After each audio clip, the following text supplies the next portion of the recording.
Tonight, let's explore 3 unworldly creatures that have troubled the minds of millions and ruined the lives of a select few. But within these tragedies, there will always be profiteers mangled within. These are not only tales of 3 well-known monsters in the American mythos, but it's also to try to understand why these creatures came to be and see who kept them alive for all these years. Was it for profit, for merit, enjoyment? Well, today, that is what we tried to find out. I warn you, these monsters have been well documented. But today we want to understand more than just a terrifying tale. We want to dive deeper to the people around those myths. Something that I want to talk about is how recent these monsters are in comparison to our modern world. We start with the past and then we make our way to the present. Which, by the way, that most recent story is only 1 year older than myself. You see, we grow up thinking these tales have been passed down for generations to generation, while in matter of fact, they're only a few generations old, and some of them are just being born. So sit back, relax, grab a drink or 2, and let's talk more about the monsters in the American mythos. Our journey tonight starts in 1735 in New Jersey with a woman named Deborah Leeds, with her husband and 12 children in the Pines Barren of New Jersey, which is a dense forested coastal plain in the southern part of New Jersey. You see, Mrs. Leeds was pregnant for the 13th time, and everyone in the community knew she was a little upset by her new child. Now, let the record state that there's a lot of information about this story and about Mrs. Leeds that is completely unknown. There's a lot of wild speculation out there. So, when we try to break down who Mrs. Leeds were, we try to break down the facts and the analysis of what is the most common thread of each story within this folklore and see what could absolutely be true. We also know a historical context of how women at that time acted for certain events. However, some accounts state that she was being accused of witchcraft. Some accused her of being a nefarious woman. There were even some instances where she was considered to be a widower, though the most common consensus was she was married and she was very displeased with her marriage, thus meaning when her next child was to be born, she was a little upset. On the day of which she was to give born, we can only imagine it was an ill-weathered day deep in the forest of New Jersey. When she was giving birth, she yelled out, "Oh, let this be the devil!" What emerged was no mere child, but a hideous amalgamation between a dragon and a kangaroo. As it was just gasping for life, she released a blood-curdling scream. Then the monster that came out of her immediately attacking the midwife, killing her instantly, then fleeing up into the chimney, running to the forest, and then haunting the surrounding areas for decades to come. Reporting still happened to this very day. This is the day that the folklore was born, that this demonic child would be known as the Jersey Devil. You see, this is a long, acclaimed story that goes back for many generations to come. In matter of fact, it's over 300 years old. But there are some speculations that we can make about Deborah. It's not uncommon for families at this time to have multiple children. It was a means of survival back then. It's also to ensure your family legacy. What was peculiar for the time, though, was to be considered a witch. We knew this was the time of the witch trials. Why would a mother who is destined to have her 13th child publicly announce that her unborn child was the devil? Well, we already assumed that possibly her husband could have been abusive, thus making the claims that he was the devil himself, meaning that any child that she would conceive with him would be the seed of such devil. This would, of course, help null and void her marriage, to be able to free herself from a life of torment and abuse from such a man, which is rightfully so, when back in that time, you did not have many options to get a divorce. Women of this time period would accuse their child of being the devil when they themselves were being accused of witchcraft, and they were merely forced to conceive such devil child. This would help her alleviate her claims that she was a witch, thus protecting her from any witchcraft, as she was merely just a victim of this crime. We will truly never understand why Deborah Leeds decided to make her child become the Jersey Devil. We don't even know if Deborah Leeds is even a real person. However, if it is true, it is a very tragic tale, but it does make for a very compelling story. You have a lot of individuals like myself trying to capitalize on this mystic tale. Though our first generous profiteer that we know of goes by the name of Daniel Leeds. Yes, the same very last name as the infamous mother, Deborah Leeds. They seem to have no relations whatsoever.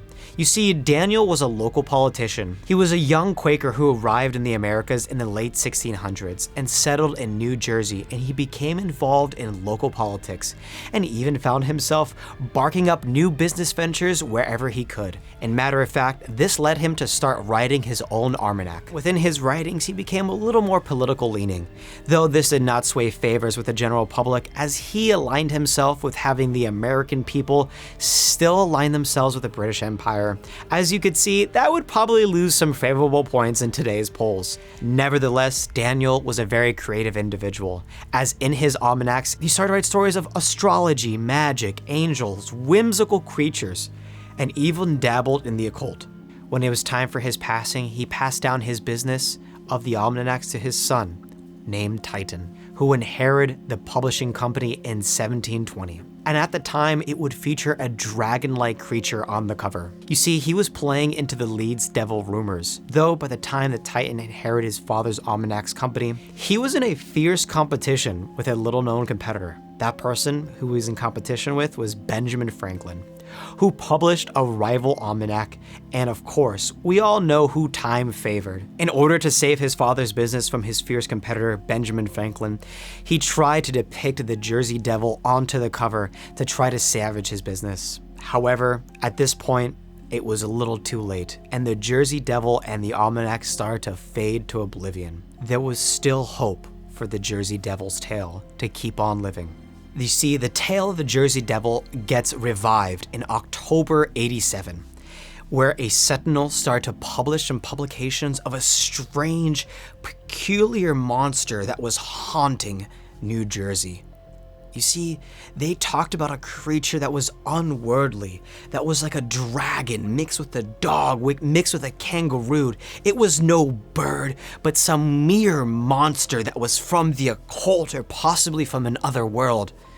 You see, this sentinel was trying to gain viewers, and in doing so, they revitalized the tale of the Jersey Devil. Unlike our past almanac, this time it reached the masses, where it started to have multiple sightings for over a 20-year period. It culminated into this mass hysteria where every individual started seeing weird creepings in the night. You see, this is where our mythos really starts to blossom into the creature that we know today. From all these sightings is when people started to know who the Jersey Devil was and really bring forth into our imagination. You see, this mass hysteria peaked in 1909. You see, not that far from today's world, where a Philadelphia zoo supposedly offered $10,000 to anyone who could capture the creature or even provide solid, conclusive evidence that the creature existed, possibly its feces or a piece of its limb, something that we can know for certain that this creature was nothing that we've ever seen before. And of course, with a $10,000 bounty led to all sorts of individuals trying to capitalize on creating this devil, on capturing this devil. You see, passion was now thrown out the window. You had every single person telling stories that I saw the devil here, I saw it there, maybe creating some coin to lead hunters in the area. You see, our imagination can go just as wild as the mass hysteria. But this $10,000 bounty allowed the Jersey Devil to flourish in today's mythos. As riveting of these tales of communication are, there's something I want to keep note of. You see, this was 1907, and we all know what happens in a few years. A lot of individuals were taking out excessive loans, very frivolously spending their money, which led to the Great Economic Depression. You see, this is a very interesting and notable tale, that we had this rampant excess of spending that led to the greatest economic collapse right around the time of the Jersey Devil's history. I'm sure as the Great Depression hit, the Jersey Devil kept those who were having hard times have a little story that they can tell amongst each other to create a sense of forgetfulness or some type of lead of escapism. You see, that is what the point of stories are. These mythical creatures are to help enlighten those around you by creating a frightening tale. Maybe it gets you scared when you walk in the dark, though it does help you forget about the most troubling times around you. You see, the Jersey Devil is a very fascinating tale of a woman trying to protect herself, whether that be from witchcraft or an abusive husband. Then you have another man trying to protect his family legacy and keep his enterprise running for generations to come, ultimately failing. Or was the Jersey Devil really a tale about mass hysteria, where everyone was frivolously spending and having these crazy lifestyles that ultimately led to an economic depression? Not saying that the Jersey Devil themselves is what led to it, but a time where people were just running rampant. Or is it about a community trying to capitalize on a bounty? Let's jump a little more forward in time and talk about another great enigma in the American folklore mythos. You see, this story may not be as economically prejudiced as our last story, but there is still a bright side of hope that comes with the imagination of this creature. But nevertheless, there are still those who try to gain from their stories and their tragedies. We start our tale in November 1966, where we have a man that goes by the name of Kenneth Dunkman, who was accompanied by 4 other men who were burying Kenneth's mother-in-law and a grave that was in West Virginia. You see, these men were working tirelessly throughout the night, and then out of nowhere, they look up in horror as they see this giant monster hurtling towards their head with these bright red eyes glowing up the night with a wingspan over 10 feet tall, swooping down towards their head. These men are burying this man's brother-in-law. Now they're looking up in fright for their own lives. These men duck as this creature at hurtling speeds unknown to mankind swoops towards their heads, passing by them. They look in fear. They are now shaking in their boots as they're trying to bury another man. This monster flees away, but this monster doesn't flee away forever, no. Now this becomes the first ever encounter of the monster known as Mothman. After this cold, ominous night in November, there will be a few more sightings of Mothman, but none of them become as relevant until 1 year later, as we travel about 78 miles via US 35 to 2 small towns, the first of which being Point Pleasant, and the second of which is Gallipolis, Ohio. Pardon my pronunciation. You see, these 2 towns are divided by the Ohio River, so naturally, in order to commute between the 2 towns, you need to get to work via a bridge. This bridge would be known as the Silver Bridge, that had seen a high influx of traffic from local commuters coming in between the 2 towns, because really that's the only way of transportation. And of course, underneath the bridge is a heavy flow of boats that travel beneath it on a daily basis. This bridge will not see its infamy until one fateful day in December 15th, 1967, just enough time for the rumors of Mothman to gradually spread to the surrounding areas. You see, the Silver Bridge suddenly collapses that day, killing over 46 souls on that bridge collapse. It happened during the peak of rush hour. People were just returning home to their families after, we can only imagine, either from work, and it was December after all, so I'm sure many of them were just Christmas shopping so they can spend their time with their families for the holidays. It's a true tragic tale, as you can only imagine yourself coming home with a bag full of gifts in the back seat, waiting to see your family, to rejoice in the holiday celebrations. And just like that, 46 souls are gone. But it's their families that are impacted as well, and the people that were injured. It was a true tragedy for this town in great sorrow. However, on that fateful day, they do have witness reports that they saw a large wingspan creature with red eyes flying towards the bridge right as the bridge collapsed. The town immediately blames this winged monster for destroying their bridge, destroying the lives and families of 46 individuals. We are no stranger to bridge collapsing. That is an engineering failure to a small town that is ruining their reputation. And they're just trying to bolster themselves. So what do? They create this inclusive mystery to turn this tragedy into a sense of town pride, which, if you ask me, is something truly remarkable. Because today, if you visit Point Pleasant, it is littered with Mothman. They have Mothman accessories, museums. You can get Mothman cappuccinos. You can get Mothman pizza. They sell endless things of Mothman. You see, Point Pleasant was a small town, a blimp on the map before, just a way for commuters to go through, boats to travel underneath that bridge. It's honestly a truly remarkable story that a small town deciding to put themselves on the map by turning their tragedy upside down and making themselves well known for it. Now you're probably wondering, where does this Mothman mystery even begin? Well, this one's actually pretty easy to debunk. About 15 minutes away from Point Pleasant, there is a wildlife sanctuary for birds of prey known as McMillick Wildlife Sanctuary. A lot of them being owls.